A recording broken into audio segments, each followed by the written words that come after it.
It's the Arab Spring, where many Arab dictatorships would collapse to popular uprisings. During this time, political, religious, and even theological viewpoints were not allowed to be publicly expressed and discussed, including the ideas of a Saudi scholar named Ahmed ibn Omar al-Hazimi. Now, who is Ahmed Hazimi? Well, he's a Saudi-born Islamic scholar that was able to get a bachelor's degree majoring in the study of Quran and Sunnah at al-Qariya University in Saudi Arabia. From there, he was able to become an imam for his local masjid in the city of Mecca. When not in Saudi Arabia, Ahmed Hazimi was in Tunisia following the overthrow of the dictator Ben Ali. In Tunisia, Ahmed Hazimi was able to hold more lectures and spread his new viewpoint of Islam from a Salafi but mostly Wahhabi viewpoint. Ahmed Hazimi during this time was even able to form connections with the local Islamist group there, Ansar al-Sharia, where his base of supporters would spread. During this time, especially in Tunisia, Ahmed Hazimi was able to spread his own concepts of takfiring, or what we could translate to excommunication within Islam. Ahmed Hazimi during this time would hold online lectures, in-person lectures, and help teach people about the religion of Islam with the help from groups like Ansar al-Sharia. Now, Ahmed Hazimi comes from Saudi Arabia. And for those that don't know, Saudi Arabia is a nation that was built off the ideas of Muhammad ibn Abdul Wahhab, interpretations of Islam, which people tend to call Wahhabism, though Wahhabis don't like being called that. Ahmed Hazimi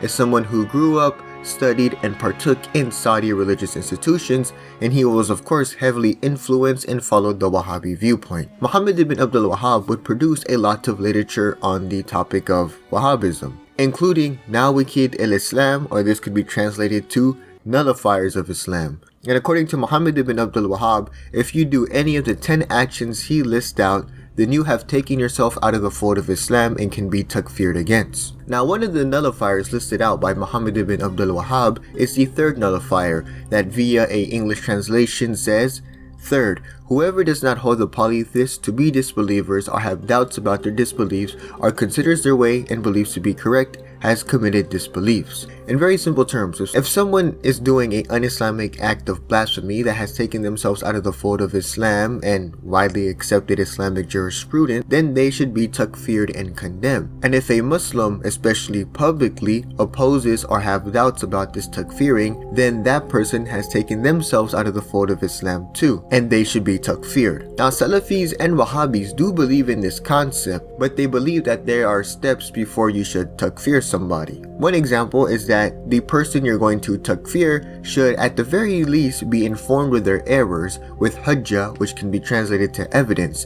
And even then, depending on the context of the situation, the level of someone's ignorance, or how complex the hujjah is and how disputed it is among certain scholars, Udhr bin Jahil, also known as the excuse of the ignorance, is a valid excuse. Ahmed Hazimi, on the other hand, propagated that being ignorant of committing a blasphemous act, i.e. Udhr bin Jahil, is not a valid enough excuse, and that person should still be takfired, whether or not that person is given the hujjah, especially on topics that are considered shirk. Now, shirk within Islam is making partners with the only God within Islam, Allah, which is seen as very blasphemous. Doing shirk would take you out of the fold of Islam. But an interesting discussion within many politically active Islamist circles, and heck some Islamic theological circles, is what would count as shirk within the political world.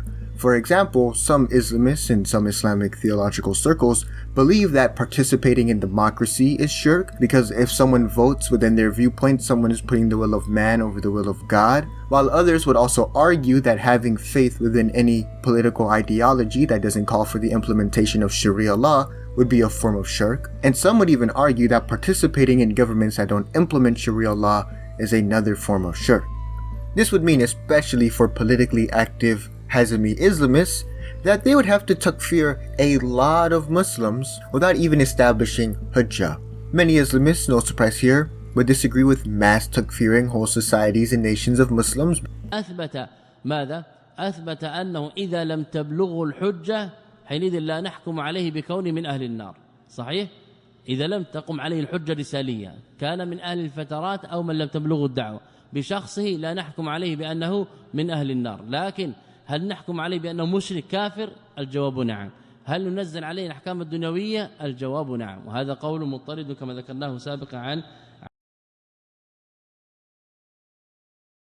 هذه النصوص كلها تدل على ما قرره المصنف رحمه الله تعالى أن عباد القبور لا يعرفون، بمعنى أنه لا يحتاج إلى إقامة الحجة عليهم. لماذا؟ لأنهم ليسوا بمسلمين، لم يدخلوا في مفهوم الإسلام، بل هم مشركون كفار. والله تعالى أعلم، وصلى الله وسلم على نبينا محمد وعلى آله وصحبه أجمعين. Many Salafis and Wahhabis would then argue against Ahmed Hazimi, saying that he was taking a very literal interpretation of the third nullifier when there was context behind the third nullifier and even past rulings on how it should be implemented. While Ahmed Hazimi would call a lot of these Salafis and Wahhabis that disagreed with him ignorant against their religion. Heck, Islamic State members would even criticize the Hazimiyyah viewpoint of Takfir al-Adr, calling it a unending chain of takfiring. Now I'm going to wedge this in.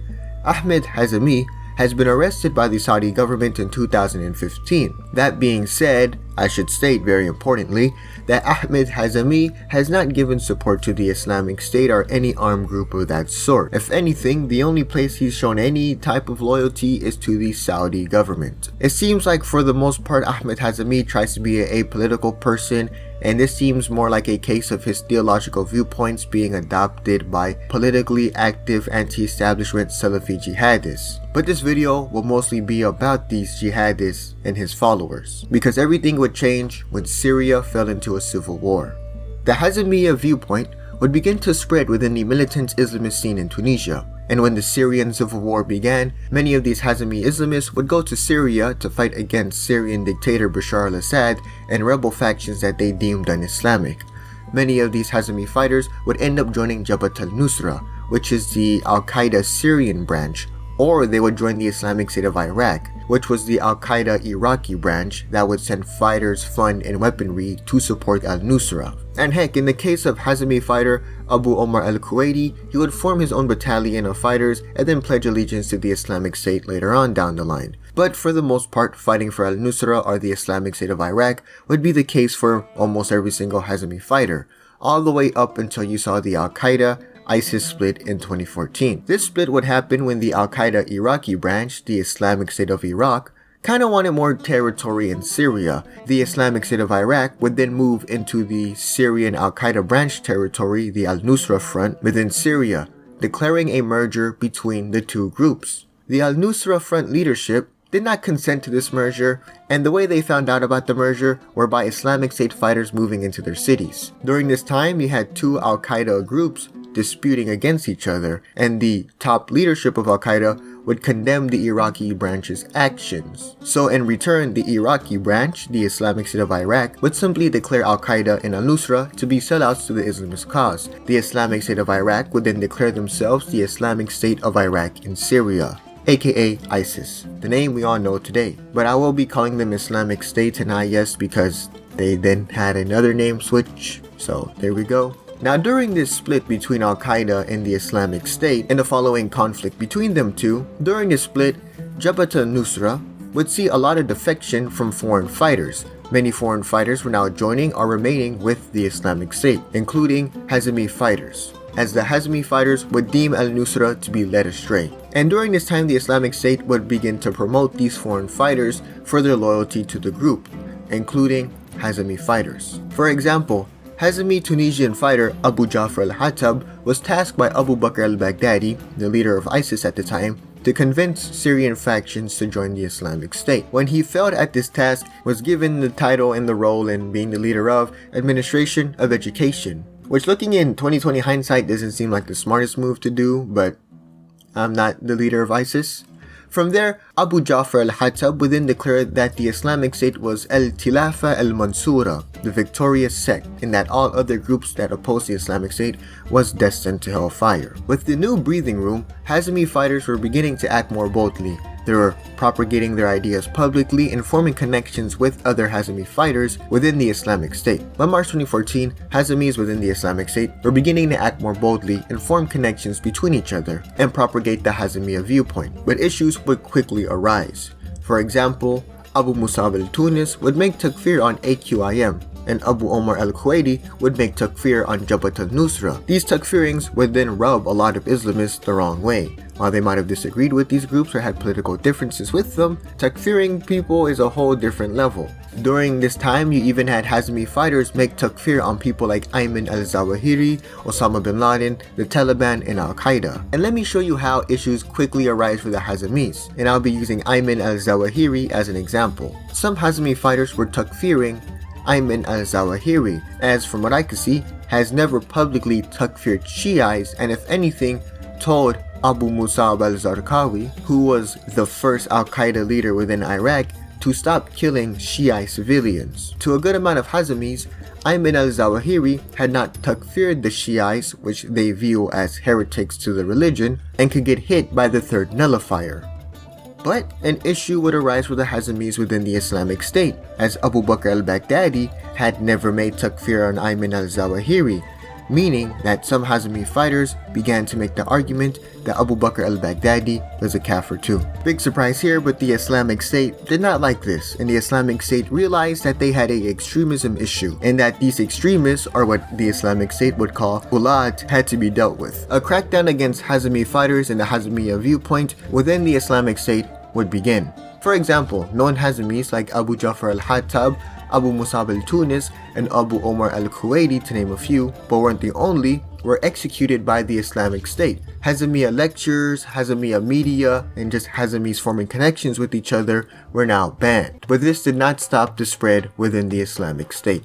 Battle of the hearts and minds for the Islamic State had begun. Pro and anti-Hazimiyya factions would now fight each other on Twitter, Facebook, and Telegram, where initially Hazimi supporters were questioning why was the Islamic State killing what they would view as their scholars, imams, and sheikhs, while the Islamic State for the most part was trying to keep everything on the down low quiet. Hazimi Islamic State leaders would meet up in secret trying to propagate and continue Hazimiyya within the Islamic State, while for the Islamic State security forces, they were leading crackdowns, investigations, sting operations. They were practically doing what every government was doing to them, but to Hazimi's supporters and suspects. And the crackdowns continued into 2015. By 2015, Hazimis were having splits between each other, especially between the reformists and the revolutionary Hazimis. Many of the anti-Islamic State Hazimis would begin to voice their criticism of the Islamic State and of Abu Bakr al-Baghdadi, declaring the group and Abu Bakr al-Baghdadi to be kafirs and mushriks.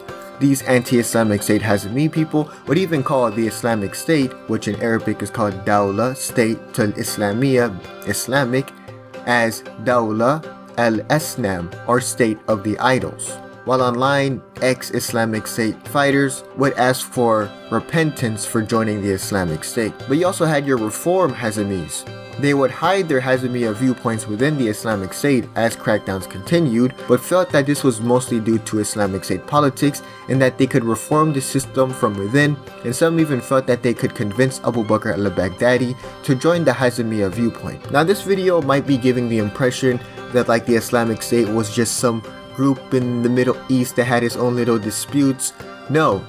Throughout 2014 to 2015, the Islamic State was invading countries like Iraq while consolidating their control within Syria.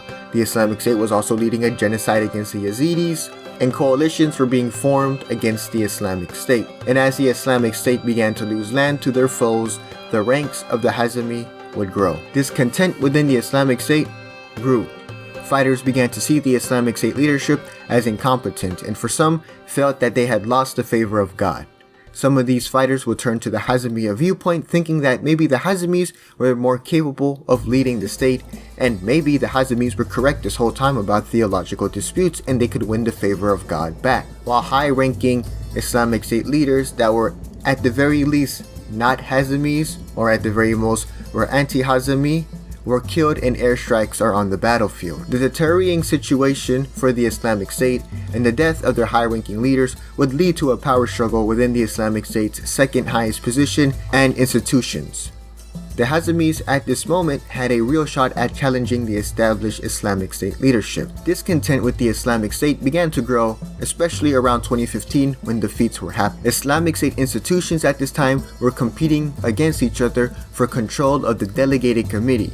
Now, the Delegated Committee is a council of high-ranking Islamic State leaders that perform key administrative jobs that the Caliph or Abu Bakr al-Baghdadi can't do. This is seen as the second highest position short of being the Caliph. You had the Anti-Hazimi Office of Research and Study competing against the Hazimi-controlled Central Media Department and the Hazimi-dominated Security Department, all fighting for the Delegated Committee, but also fighting for other institutions. Staunch anti-Hazimi leader Turkic al-Banal would send letters to Abu Bakr al-Baghdadi in the Delegated Committee to not follow the Hazimiyya viewpoint.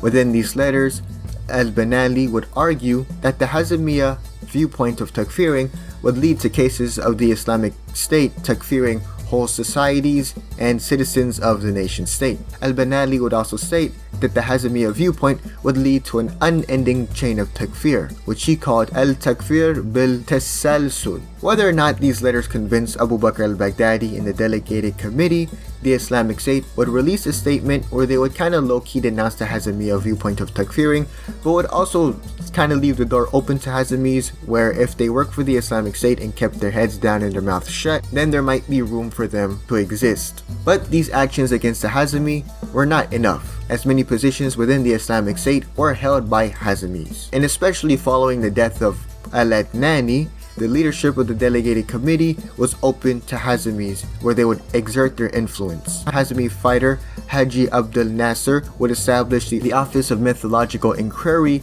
led by Abu Hafs al-Wadan. This office was most likely Hazimi dominated. My sources weren't really clear on this because, big surprise here, there's like not all info on ISIS is easy to get, but it's very highly likely that this office was Hazimi dominated, as it was used to curb the control of anti-Hazimi clerics. Throughout 2016 to 2017, as things got real bad for the Islamic State, Hazimis were taking control of different committees and institutions within the Islamic State. On the other hand, anti-Hazimi members were being killed on the front line, were being killed in airstrikes, or were simply outmaneuvered within Islamic State politics. The Hazimis were winning in the struggle for the heart and mind of the Caliphate. And within May of 2017, the biggest victory for the Hazimis would begin. The Delegated Committee would issue a memorandum on the topic of takfir. This memorandum would fall pretty much in line with the Hazimiyya viewpoint of the topic. And for the Hazimis, this was seen as the first step of the Islamic State accepting, approving, and then adopting the Hazimiyya viewpoint. This memorandum was quickly condemned by al-Banali and other anti-Hazimi fighters. Many of the condemnations of this memorandum was that it was poorly written, making takfiring too easy. The anti-Hazimi factions within the Islamic State were now feeling that the Islamic State was losing its focus and its true cause, and that if it continued on this road, the Islamic State would takfir everybody while deviating into kufr. Some of the criticizers of this memorandum would even feel that Abu Bakr al-Baghdadi was now an absent leader, or he lacked knowledge on the topic that the Hazimiyas were propagating and the Hazimis were running circles around him. Abu Bakr al-Baghdadi would then hold a meeting with the stated goal of trying to reconcile with all of these factions. At one side of this meeting, which low-key was just an argument and a debate, were the Hazimi factions represented by Abu Hafs al-Waidan and Abu Zayd al-Iraqi, while the anti-Hazimi factions were represented by Muhammad al-Masri, Abu Yaqub al-Maqdisi, and Abu Muslim al-Masri. At the meeting, Abu Bakr al-Baghdadi would retract the pro-Hazimiyya memorandum, declaring it incorrect. Abu Bakr al-Baghdadi would then disband the Delegated Committee and then appoint anti-Hazimis to the new Delegated Committee. And then Abu Bakr al-Baghdadi would arrest Abu Hafs al-Waidan and Abu Zayd al-Iraqi, the two representatives of the Hazimi faction. And on September 15, 2017, the Islamic State would release a statement condemning the previous memorandum for being incorrect. If anything, this might be one of the few cases where the Islamic State would publicly state that they did something incorrect on religious grounds. During this time, the Islamic State would also produce and begin to release a series of online lectures called Silsila Ilmiya Fi Bayna Masil Manhajiyya. Thankfully, the title is translated to Knowledge Series Clarifying Matters of Mythology. That sounds very boring. And from the research I've done, it seems like these lectures, in the most basic form, would say that there's rooms for disagreements on who is considered a polytheist, and that takfiring isn't mandatory for every single Muslim to do, and that takfiring along the third nullifier have context and layers to them, and there needs to be a deeper understanding of the concept so people do not takfir everybody. I should state that the Islamic State has not released all of these lectures. especially parts that practically outright condemned Hazimiyyah viewpoints, as the Islamic State at this time did not want to anger Hazimi factions within the government. While two of the producers for these online lectures were arrested by the Islamic State numerous times during the production of the knowledge series Clarifying Matters of Mythi. I can't pronounce this word, okay? But crackdowns would still continue against the Hazimiyyahs once again. For example, Abu Hafs al-Waidan, the guy who got arrested at the meeting, was released from a Islamic State prison about a month later. From there, he would write a letter to Abu Bakr al-Baghdadi condemning him. He was then arrested and executed. And like so, pro and anti-Hazimiyyah fighters began to clash once again on Facebook, Twitter, and Telegram. Both sides would release damning videos, critiques, and audio leaks against each other. Pro-Hazimiyyah supporters would file drop Hazimiyyah books and publications that were banned within the Islamic State onto Islamic State chat rooms, while Islamic State supporters would file drop anti-Hazimiyyah books, publication, and lectures into pro-Hazimiyyah chat rooms, even when the Islamic State would call for their supporters to stop feeding the trolls. You know what didn't stop? The loss of Islamic State territory, and by late 2017 and early 2018, the Islamic State was damn near gone. They were about this big. And once again, the Hazimis would have a small flare-up where apparently it seems like they took short control of the delegation committee but lost control within 2018. And this is where the Hazimis would launch a coup attempt against Abu Bakr al-Baghdadi when the Iraqi-born Abu Bakr al-Baghdadi was fleeing from Iraq into Syria through the city of Hajin. Hazimiyyah fighters would try to ambush Abu Bakr al-Baghdadi's convoy and kill him with an IED in a follow-up ambush. This coup attempt would fail, and the crackdowns against the Hazimi would only ramp up. In the end, the Hazimis and the anti-Hazimis did not win control of the Islamic State, as the Islamic State was wiped off the map within Iraq and Syria. As of now, both factions are in hiding, were killed, or are arrested. Many anti-Islamic State Hazimis are within Turkey, hiding or being arrested, while pro-Islamic State anti-Hazimi fighters are hiding and fighting within Iraq and Syria. But the Hazimiyyah ideology didn't end in Iraq and Syria. Remember, this is an idea made by a Saudi person who helped spread it in Tunisia, and then it spread to Iraq and Syria. Hazimiyyah has spread outside of the Muslim world. For example, there's cases of Hazimis within Australia, and you also had cases of foreign fighters from all around the world who fought for the Islamic State support Hazimiyyah viewpoints. And this, as of now, concludes the story of the Hazimis. And I'm sure as more information about the Islamic State comes out, we will learn more about these people. But as of now, their core founder is in jail. Their fighters are dead, and the state they all went to fight for had turned against them. What does the road hold for them in the future? I don't know, and I am in no position to make predictions.